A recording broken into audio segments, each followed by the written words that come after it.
하신 하나님의 말씀은 누가복음 1장 57절에서 80절까지입니다. 누가복음 1장 57절에서 80절. 제가 가진 성경으로는 신약성경 88페이지에 있습니다. 다 찾으셨으면 대표로 봉독하겠습니다. 엘리사벳이 해산할 기한이 차서 아들을 낳으니 이웃과 친족이 주께서 그를 크게 긍휼히 여기심을 듣고 함께 즐거워하더라.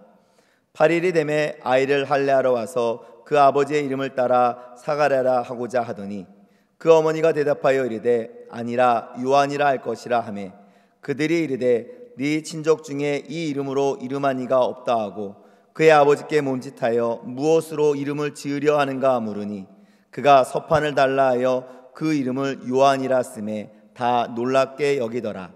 이에 그 입이 곧 열리고 혀가 풀리며 말을 하여 하나님을 찬송하니 그 근처에 사는 자가 다 두려워하고 이 모든 말이 온 유대 산골에 두루 퍼지매 듣는 사람이 다 이 말을 마음에 두며 이르되 이 아이가 장차 어찌 될까 하니 이는 주의 손이 그와 함께 하심이러라. 그 붙인 사가랴가 성령의 충만함을 받아 예언하여 이르되 찬송하리로다. 주 이스라엘의 하나님이여 그 백성을 돌보사 속량하시며 우리를 위하여 구원의 뿔을 그 종 다윗의 집에 일으키셨으니 이것은 주께서 예로부터 거룩한 선지자의 입으로 말씀하신 바와 같이 우리 원수에게서와 우리를 미워하는 모든 자의 손에서 구원하시는 일이라. 우리 조상을 긍휼히 여기시며 그 거룩한 언약을 기억하셨으니 곧 우리 조상 아브라함에게 하신 맹세라. 우리가 원수의 손에서 건지심을 받고 종신토록 주의 앞에서 성결과 의로 두려움이 없이 섬기게 하리라 하셨도다. 이하여 네가 지극히 높으신 이의 선지자라 일컬음을 받고 주 앞에 앞서가서 그 길을 준비하여 주의 백성에게 그 제사함으로 말미암는 구원을 알게 하리니 이는 우리 하나님의 긍휼로 인함이라.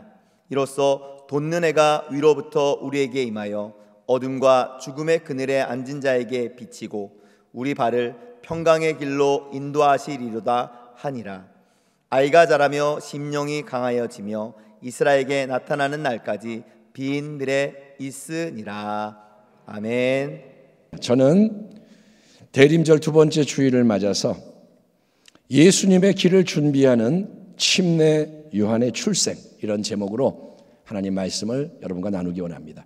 사랑하는 성도 여러분, 누가복음 1장에는 다른 복음서에는 기록되어 있지 않는 내용들, 예수님의 탄생을 준비하는 특별한 일들이 소개되어 있는데 여기에는 역사가의 사명의식을 가지고 복음을 근원으로부터 상세하게 제시하려는 누가의 의도가 반영이 되어 있습니다.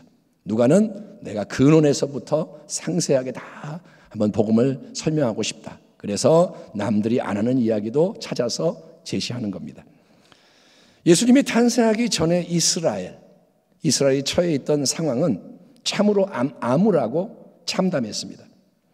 이방의 여러 제국들이 압제를 계속하는 가운데 고통이 극에 달해 있었고, 원래는 다윗 가문의 왕이 다스려하는 그 나라를 다윗 가문 출신이 아닌 헤롯 대왕이 친로마적인 정치 수완을 발휘하며 제사장들도 왕이 자기 마음대로 임명했기에 모든 게 심히 부패해 있었습니다. 예수님이 성전을 정화시키잖아요. 강도의 소굴이 됐구나. 성전이 강도의 소굴로 변질됐고 경건의 모양은 화려했으나 죄악이 관영했습니다. 구약 성경의 마지막 선지자는 말라기입니다. 그런데 말라기 선지자가 성령의 감동을 받아 말씀을 선포했던 이후로부터 약 400년 동안 이스라엘은 더 이상 하나님이 새롭게 말씀하신 바가 없는, 더 이상 선지자가 나오지 않는 영적인 침묵, 영적인 흑암의 때가 계속되던 상태입니다. 그러나 이제 정하신 때가 되었습니다. 하나님은 그분이 약속하신 메시아 그리스도, 하나님의 특별한 기름 부음을 받은 참 선지자요 제사장이요 왕 되시는 독생성자 예수님을 이 땅에 보내시기 직전에 그분의 오심을 위해 길을 준비하는 사람들을 깨우시고 사용하시는데, 그 중에는 사가랴와 엘리사벳이라는 노 부부도 포함되어 있었습니다. 사가랴는 아비야의 반열에 속해 있던 제사장입니다. 24개의 반열이 있어서 1년 동안 돌아가면서 성전에서 섬기는데 8번째 반열이 아비야의 반열, 그리고 아내 엘리사벳도 아론의 가문, 그러니까 역시 제사장 가문 출신의 여인입니다. 이들 부부에 대해서 성경은 첫째 두 사람 모두가 그 어둡고 악한 세상 속에서도 묵묵히 하나님의 모든 계명과 규례대로 흠없이 행하는 의로운 사람들, 하나님께 오직하게 충성하고 헌신하는 사람들이었다고 증거합니다. 또 나이가 많았던 사가랴 엘리사벳 부부는 아내 엘리사벳이 잉태를 할 수 없는 여인, 불임의 여인이었던 까닭에 스라에 자식이 없었더라라고 알려줍니다. 여러분, 한나 분이나의 이야기를 아시잖아요. 엘가나의 두 아내 한나 분이나의 그 사연, 그 이야기에서 볼 수 있듯이 아이를 낳지 못하는 여자는 큰 멸시와 조롱을 받아야 했습니다. 그거는 저주받은 여인이다 그래가지고 막 욕하고 막 그러는 거예요. 어째서 하나님을 충성스럽게 잘 섬기던 제사장 노 부부에게 하나님은 자식이 없는 불행과 수치를 당하게 하시는 걸까요? 아니, 하나님, 우리가 하나님 앞에서 의롭게 거룩하게 살아가는데 왜 복을 주시지 않고 고통을 주십니까? 이런 원망 탄식이 나올 법도 하건만 사가랴 엘리사벳 부부는 묵묵히 하나님만을 바라보며 일상 속에서 하나님께 충성할 뿐입니다. 그것이 바로 여러분 신본주의의 참된 신앙이라는 거예요. 아멘. 신본주의는 뭐냐? 하나님이 중심이라 이거예요. 나에게 어떠하든 하나님은 하나님이셔. 그리고 하나님은 바로 그런 신실한 작은 사람들을 통해서 그분의 크고 놀라운 뜻을 이루기를 기뻐하시는 좋으신 위대하신 하나님이십니다. 아멘. 사가랴 엘리사벳 부부가 거주하던 곳은 예루살렘이 아니라 유대 산지의 어느 마을입니다.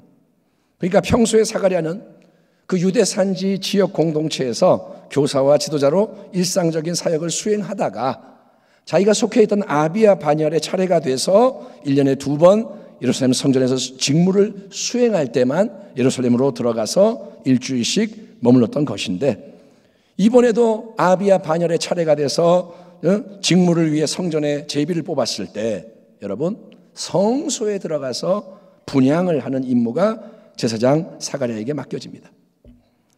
희생 제사를 매일 드립니다. 그런데 참석한 백성이 성전 밖에서 기도를 하는 시간에 제사장 한 명은 성소에 들어가서 번제단의 불로 분향단의 향을 피우는 일을 시행합니다. 이 일은 제사장으로서 여러분 평생에 한 번 할까 말까 한 아주 특별한 사역인 거예요. 제사장들이 많기 때문에 제비를 뽑아서 성전에서 분향을 한다. 이거는 한 번 할 수도 있고 못 할 수도 있고.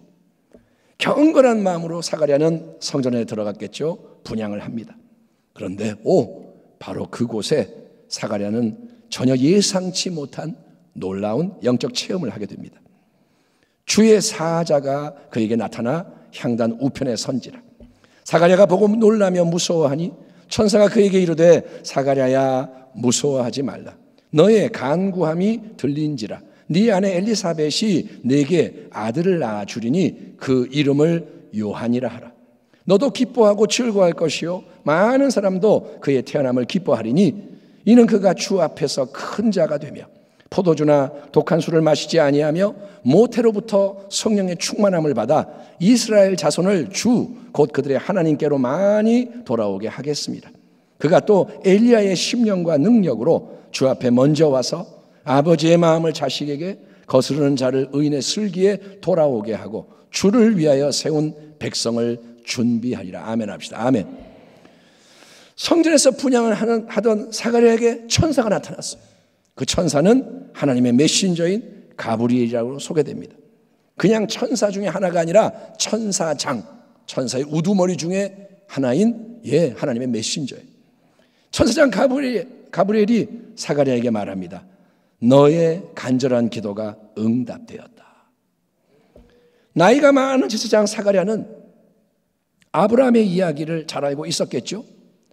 하지만 불임의 여인 사라와 같은 자기 아내 엘리사벳이 자기에게도 아들을 하나 낳아주기를 기도하지는 않았던 것 같습니다. 뒤에 반응을 보니까 그런 기도는 안 했습니다. 그 대신에 사가랴는 경건한 유대인들이 품었던 참된 소망에 따라서 여러분 이스라엘의 위로, 예루살렘의 속량, 그러니까 하나님이 약속하신 메시아를 속히 이 땅에 보내셔서 자기 백성을 구원해 주기를 갈망했던 것입니다. 그런데 하나님은 먼저 하나님의 나라와 의를 추구하던 사가랴의 기도와 다른 경건한 성도들의 기도를 다 기뻐 받으시고 이제 사가랴에게 특별한 형태로 응답을 주시는 건데 그거는 뭐냐? 바로 요한이라는 이름으로 불리게 될 아주 귀한 아들을 선물로 주시겠다는 거예요. 사가랴야, 엘리사벳 네 아내가 요한이라는 아들을 낳아줄 거야. 아브라함과 사라에게 주신 약속의 아들 이삭처럼, 또 한나의 기도로 태어난 사무엘처럼 하나님은 아기를 낳지 못하던 여인들에게 특별한 아기를 주셔서 그 인생을 귀하게 사용하신 이야기들이 성경 속에 나와 있지 않습니까? 바로 그런 은총의 놀라운 역사가 이제 사가랴의 집안에 태어나는 요한이라는 아기를 통해서도 임하게 된다는 것인데, 이 아기 요한은 여러분 메시아, 구주, 하나님이 보내시는 그 왕의 오심을 준비하는 자, 엘리야의 심령과 능력을 가지고 이스라엘 백성을 깨우고 돌이키는 큰 사역자가 될 것이라고 천사장 가브리엘이 예고하는 것입니다. 사가랴는 오랫동안 하나님을 섬겨온 제사장이죠. 의롭고 경건한 자로 정평난 인물입니다.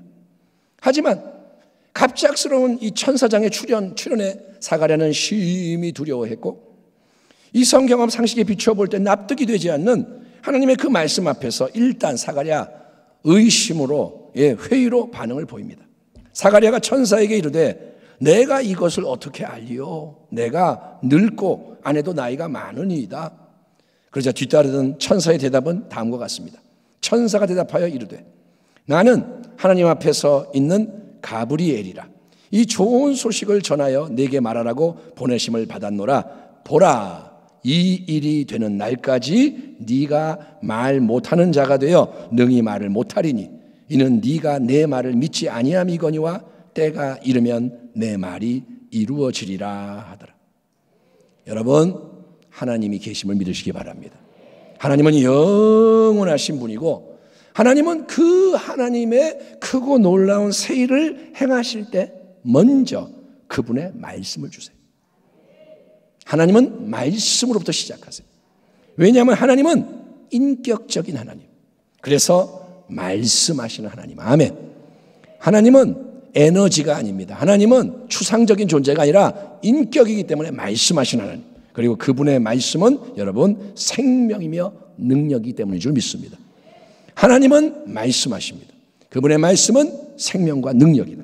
그러므로 우리는 생명과 능력인 하나님의 말씀이 반드시 그대로 이루어진다는 진리를 마음에 새겨야 됩니다. 한번 따라합니다. 하나님의 말씀은 이루어진다. 아멘. 그래서 엘리사벳의 몸에는 근본적인 변화가 일어나는 거예요. 천사 가브리엘이 전한 대로 얼마 후에 그녀는 남편 사가랴와의 관계 속에서 아들을 임신하게 되는 거예요. 노인들이 같이 잠을 잤어요. 임신을 해버렸네. 엘리사벳이 여러분 아기를 잉태할 수 없던 불임의 연이었다는 사실을 기억하십시오. 게다가 그녀는 이미 파파 할머니라 임신은 인간의 이성 경험 상식으로 따져볼 때 절대로 불가능한 일입니다. 그러나 하나님의 말씀은 능치 못함이 없기 때문에, 아멘, 엘리사벳은 하나님의 말씀대로 임신을 하는 거예요. 하나님의 말씀이기 때문에 임신해요. 그리고 몸 안에는 아기가 무럭무럭 잘 자라갑니다. 하지만 여러분, 하나님의 말씀에 대해서 우리가 명심해야 하는 두 번째 사실은 뭐냐면, 하나님의 말씀이 온전히 성취되기 위해서는 인간 편에서도 믿음의 화답과 순종이 있어야 한다는 것입니다. 따라합니다. 하나님의 말씀은 이루어진다. 우리는 믿고 순종해야 한다. 이미 말한 것처럼 하나님은 인격적인 하나님, 관계적인 하나님, 사랑의 하나님이세요. 그래서 그분이 절대 주권자임에도 불구하고, 전능자임에도 불구하고 우리 없이 홀로 막무가내식으로 역사하시는 게 아니라, 여러분, 하나님은 우리와 함께 우리를 통해서 우리의 삶 속에서 우리의 믿음과 순종을 사용하여 그분의 뜻을 이루기를 원하시는 거예요. 아멘. 비유하자면 부모인 우리가 자식들을 사랑하기 때문에 같이 뭘 하는 거예요. 야, 이거 우리 같이 할까? 우리 같이 뭐 요리 만들어 볼까? 왜 같이 해요? 혼자 하면 더 쉽고 빠르고 한데 왜 얘를 끼워주느냐? 사랑하기 때문에. 배우라고. 예. 하나님은 그래서 우리를 끼고 일하기 원하시는 거예요. 안타깝게도 사가랴는 하나님의 말씀에 온전한 믿음으로 반응을 하지 못하고 의심을 제기해버립니다. 네 아내가 너에게 아들을 낳아줄 거야. 그러면 아멘! 그러면 되는데 그렇게 된다는 것을 내가 어떻게 알겠습니까? 나는 늙은 남자 노인입니다. 내 아내도 나이가 많으니 말입니다. 하나님, 뭔가 보여지고 만져지고 느껴져야 믿을 수가 있지 어떻게 그냥 믿을 수가 있습니까? 여기에 대해서 어떤 증표를 좀 주셔서 내가 좀 납득 좀 하게 해주세요. 이런 연약함과 부족함을 드러내는 사가랴였습니다. 솔직하죠. 근데 연약한 거예요. 그 때문에 천사 가브리엘은 자기가 전해주는 하나님의 말씀이 그대로 이루어져서 하나님이 선물하시는 아이가 태어날 때까지 사가랴가 말 못하는 벙어리 상태로, 또 62절을 참조하면 다른 사람이 하는 말도 들을 수가 없어서 서로 몸짓으로 의사소통을 해야만 하는 귀머거리 상태로 지내야 할 것을 예고하시는 거예요. 사가랴야, 내 전하는 말대로 아이가 태어날 때까지 너는 벙어리, 귀머거리가 될 것이다. 혹시 이 대목에서 하나님은 무서운 하나님, 냉혹한 하나님이시구나 라는 생각이 드시나요? 하나님은 조금만 잘못해도 안 봐주시고 얄짤없이 벌을 내리시는구나. 사가랴가 말 한마디 잘못했다고 즉시 벙어리, 귀머거리를 만드시네. 그런 하나님이라면 너무나도 거북하고 두렵지 않겠습니까? 우리를 보시면서 조금만 잘못해봐, 가만 안 둘 거야. 얼마나 무섭겠어요. 하지만 그건 절대로 하나님에 대한 올바른 생각이 아닙니다. 세 가지 사실을 묵상할 때 저는 오히려 하나님이 정말로 좋으신 하나님이신 것을 알 수 있다고 생각합니다. 첫 번째는 뭐냐? 천사 가브리엘을 통해 주시는 이 하나님의 말씀은 단순히 사가랴 부부에게 자식이 없으니까 아들 하나 선물로 준다는 말씀이 아니라 약속된 가장 귀한 메시아로서 이 땅에 오시는 예수님의 길을 준비하게 될 아주 특별한 아들을 주신다는 말씀임을 우리가 되새겨야 하는 거예요. 아멘. 그러니까 사가랴에게 임하는 이 하나님의 말씀은 일반적인 축복의 말씀이 아니라 구속사의 가장 중요한 시점에서 가장 큰 은총과 영예를 베푸시는 특별한 약속의 말씀이라는 거예요. 그런 말씀을 주신다는 것 자체가 하나님은 좋으신 하나님이라는 거예요. 아멘. 하나님은 은혜를 베푸시는 거예요. 두 번째, 하나님의 복된 말씀 앞에서 사가랴는 믿음이 아니라 의심의 반응을 보였죠. 이거는 그가 원튼 원치 않든 말로 부정적인 걸 심는 거고 하나님의 역사를 방해하는 거예요. 예, 사가랴가 내가 그걸 어떻게 알겠습니까? 이게 뭐냐? 하나님의 역사를 방해하는 거예요.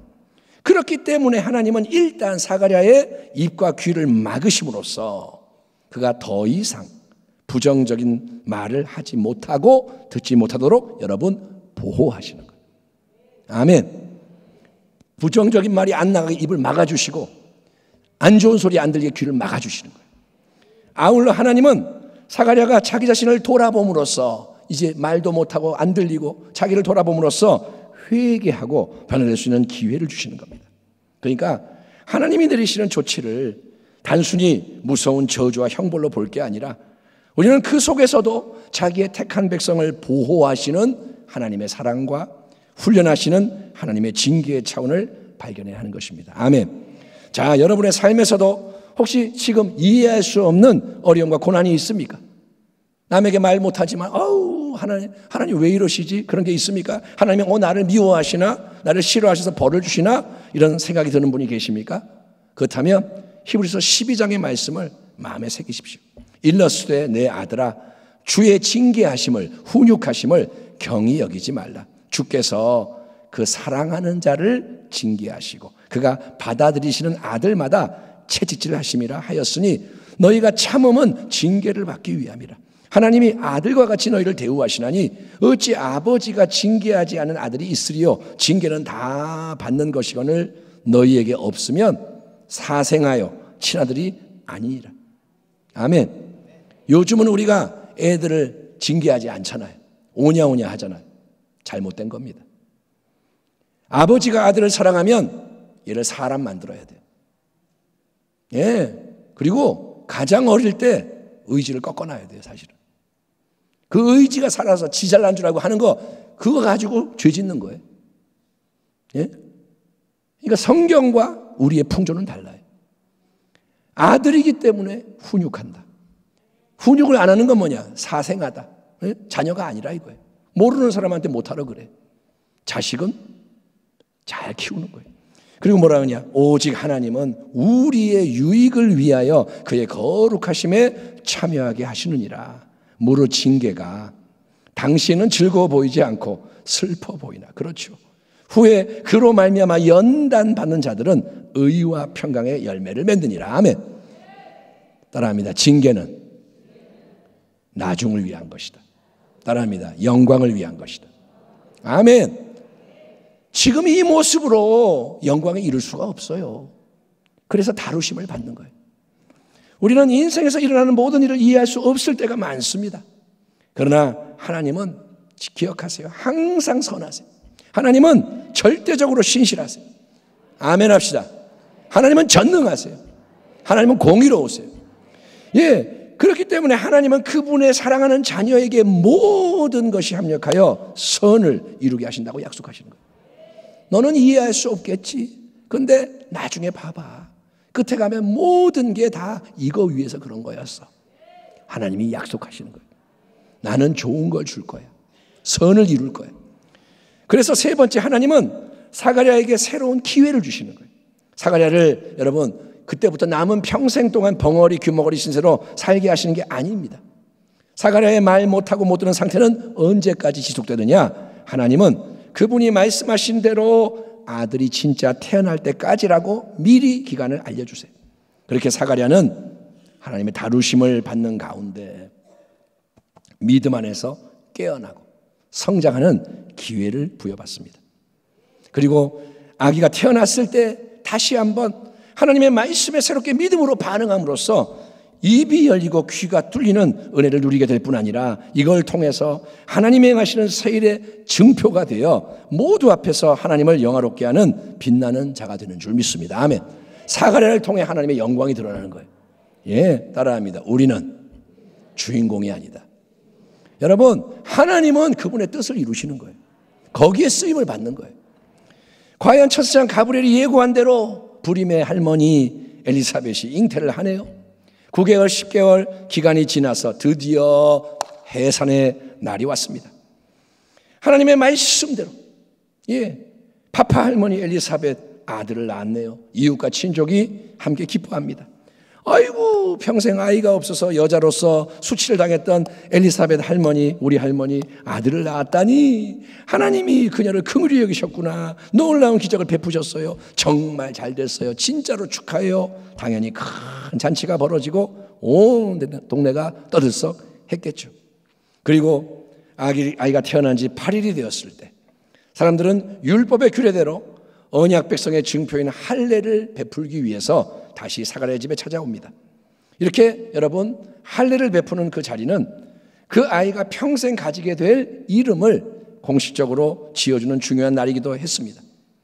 대개 유대인들은 아이가 태어나면 친척 중에 유명한 사람이나 또는 아버지나 할아버지 그런 이름으로 자녀의 이름을 지었다고 합니다. 예, 그게 관습인 거예요. 그렇기 때문에 사람들은 사가랴에 갓 태어난 이 아들에게도 아버지의 이름을 따서 사가랴 주니어 이렇게 이름을 붙여주기도 했습니다. 니네 아버지가 경건한 제사장이니까 아기야 너도 아버지 본받아 훌륭한 제사장이 되어라. 아버지 사가랴의 뒤를 이어서 가문을 빛내는 아들 사가랴가 되어라. 인간의 관습 전통으로 볼 때 이거는 아주 좋은 말이고 축복인 거예요. 이게 맞는 거예요. 그러나 어머니 엘리사벳 할머니가 이러한 대중의 의견에 반대를 합니다. 이해할 수 없는 주장을 펼칩니다. 아니요. 여러분, 그거 안 됩니다. 우리 아들에게는 다른 이름이 준비되어 있습니다. 그는 사가랴가 아닙니다. 요한이라고 불려야 합니다. 이에 모든 사람이 난리 법석을 떱니다. 지금 뭐라 그러는 거예요? 당신의 친족 중에는 요한이라는 이름을 가진 사람이 없잖아요.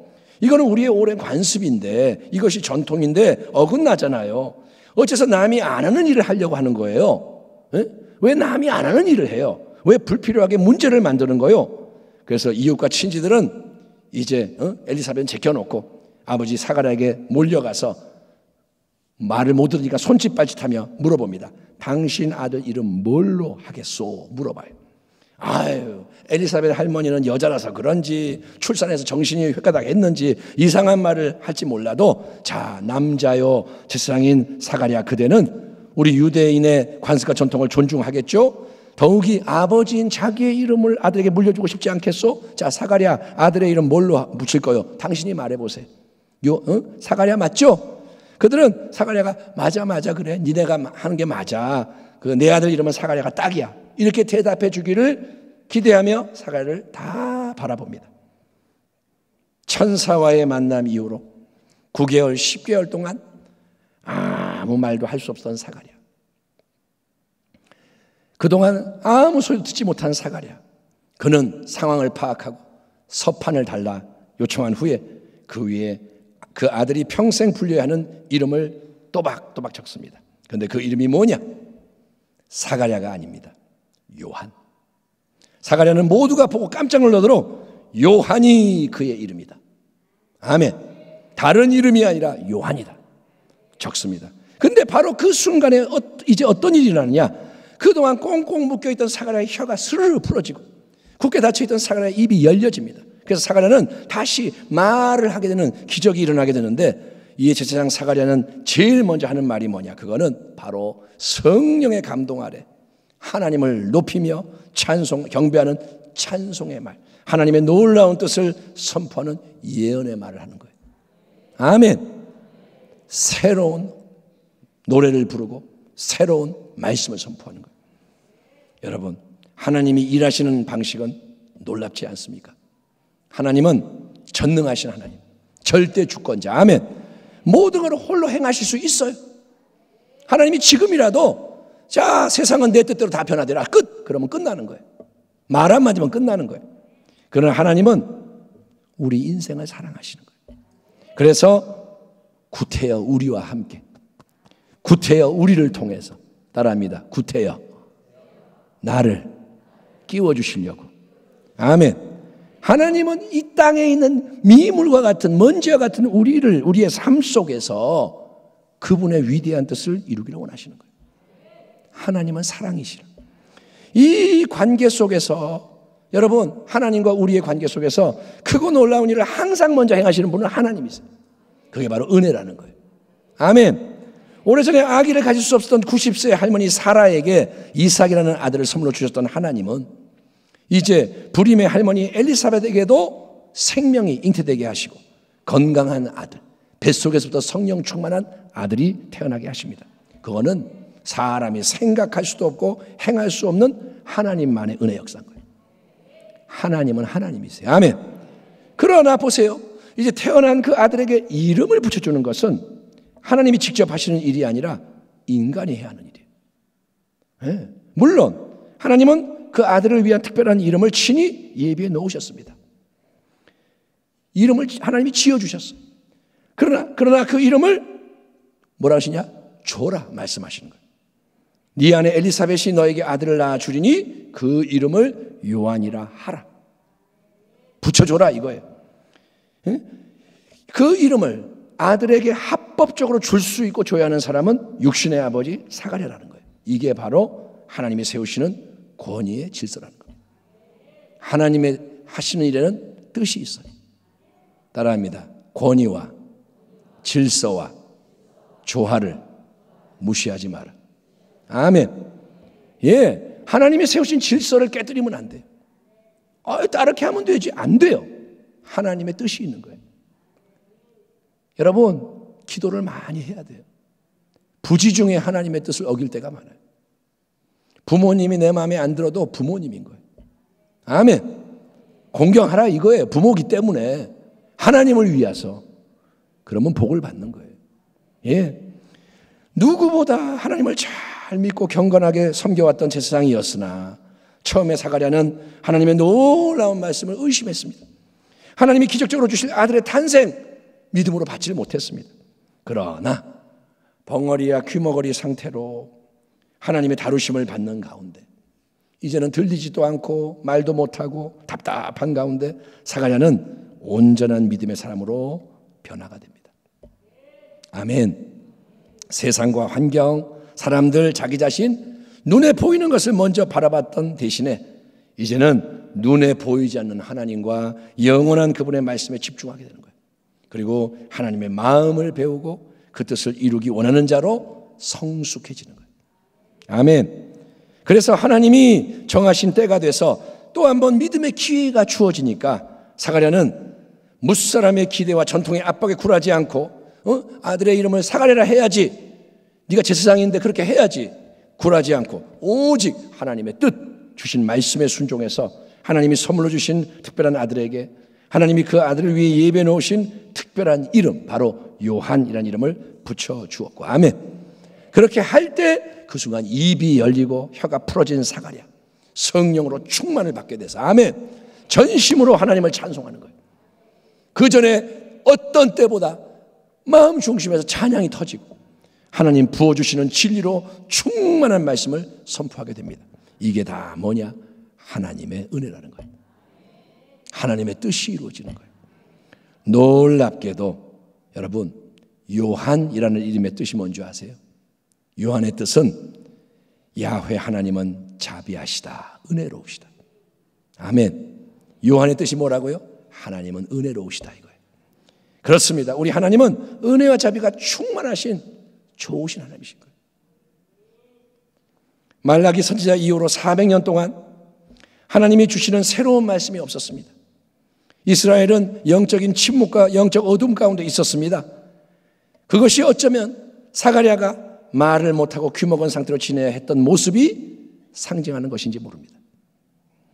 그런데 이제 약속하신 때가 이르자 사가랴의 귀와 혀와 입술이 풀어집니다. 성령님이 임재하시고 역사하십니다. 그래서 놀라운 말씀, 새로운 말씀이 옛 전통에 매여 있던 사람들 앞에 선포되게 하신 걸 보십시오. 사가랴가 성령의 충만 가운데 외칩니다. 오 신실하신 하나님, 오 이스라엘의 하나님, 선지자들의 예언대로 드디어 다윗의 후손이신 메시아를 이 땅에 보내셔서 하나님의 언약을 성취하시고 놀라운 구원을 온 땅에 베푸시니 하나님 찬송합니다. 아멘.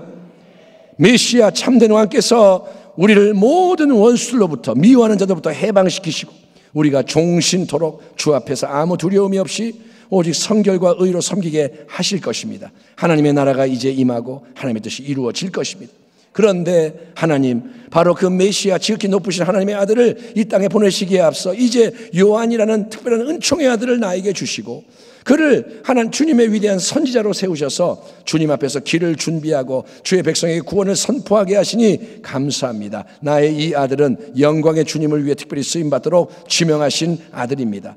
우리 하나님의 긍휼과 자비로 말미암아 어둠과 죽음의 그늘 속에 거하던 사람들에게 빛이 비치고 우리의 발은 평강의 길로 인도함을 받게 될 것입니다. 할렐루야. 이것이 사가랴의 입술을 통해 선포되는 하나님의 말씀인 거예요. 아멘. 사가랴 완전히 딴 사람이 되고 하나님의 진리가 빛나는 거예요. 요한의 탄생과 관련된 이 모든 소문은 유대 산지에 두루두루 퍼지죠. 사람들은 아이 요한을 예의주시하게 됩니다. 듣는 사람이 다 이 말을 마음에 두며 이르되 이 아이가 장차 어찌 될까 하니 이는 주의 손이 그와 함께 하심이로라. 요한은 어머니 뱃속에서부터 성령의 충만을 받는 아이입니다. 하나님은 성령을 아이들에게도 부어주시는 거예요. 아멘. 새로운 시대가 오는 거예요. 우리의 자녀들도 성령 충만 받아야 돼요. 예? 그리고 주의 손, 하나님의 능력이 함께하는 아이예요. 하나님은 그런 일을 행하실 겁니다.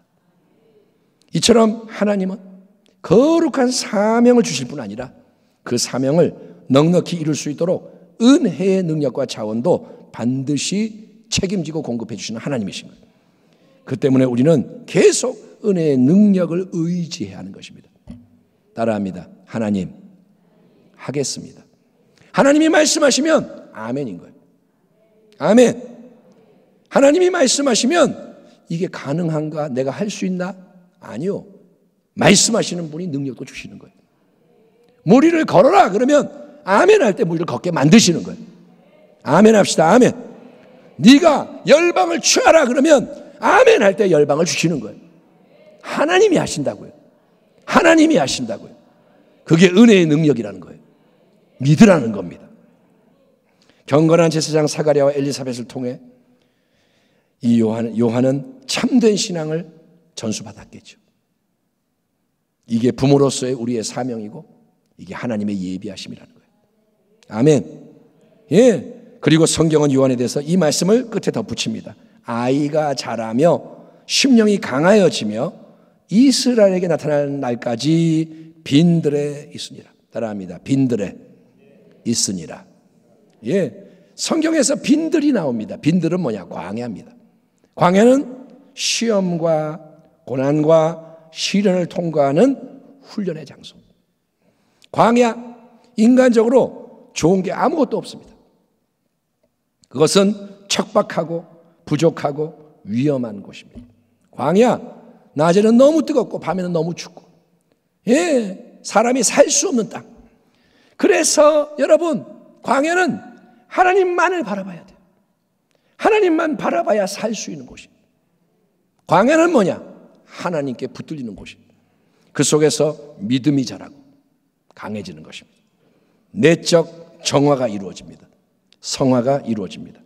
하나님을 진짜로 경험하게 되고 거룩함으로 능력으로 더딥혀지는 곳입니다. 아멘. 광야, 광야, 광야. 바로 그런 준비 과정을 다 통과한 후에 요한은 그의 위대한 부르심을 이루는 자, 광야에서 외치는 자의 소유로서 이스라엘 온 백성 앞에 모습을 드러내며 그런 외치는 게 뭐냐? 너희는 모두 회개하라. 회개하라. 왜냐? 천국이 가까이 왔기 때문이다. 제사장이건 바리새인이건 누구든 회개하라. 천국이 가까이 왔기 때문이라. 나보다 무한히 크신 분, 내가 신발끈을 풀어두기도 감당치 못할 분, 하나님의 아들 예수님이 이제 내 뒤에 곧 오실 것이니 너희는 마음을 새롭게 만들고 하나님의 충만한 은혜를 맞이할 준비를 해라 외치며 그 준비의 징표로서 세례를 베푸는 사역을 행하게 되었던 것입니다. 여러분, 인간적으로 보면 예수님의 사촌 형벌됩니다. 요한이 사촌 형이에요. 예, 그리고 먼저 이스라엘을 영적으로 이끌었던 선배입니다. 하지만 그 요한은 뭐라 그러냐? 나는 쇠하여야 하고 예수님은 흥하여야 하리라. 나는 자꾸 약해지고 사라져 없어져야 되고 예수님만이 높임 받으시며 빛을 발하셔야 한다. 아멘. 자기의 제자 안드레 예수님께 보내고 사람들이 다 예수께로 넘어가요. 요한은 기뻐합니다. 이게 나의 사명이야. 이게 나의 영광이야. 여러분, 그는 오직 주님을 위해 온전히 충성함으로 길을 예비하는 데 헌신한 참된 종입니다. 말씀을 마무리합니다. 우리 모두의 인생은 우연히 이 땅에 태어나서 우연 가운데 살다가 사라지면 그만인 무상한 인생, 덧없는 인생이 아닙니다. 절대로 그렇지 않습니다. 우리는 그가 만드신 바라 그리스도 예수 안에서 선한 일을 위하여 지으심을 받은 자니 이 일은 하나님이 전에 예비하사 우리로 그 가운데서 행하게 하려 하십니다. 저와 여러분의 인생, 특별히 예수님을 믿는 하나님 자녀로서 우리의 인생은 영원 가운데 계획되어 있는 사명을 이루기 위해서 이 땅에 보내심을 받아 살아가는 인생인 것을 분명히 아십시오. 아멘. 인생을 왜 사느냐? 하루하루를 왜 사느냐? 하나님 때문에 사는 거예요. 사명 때문에 사는 거예요.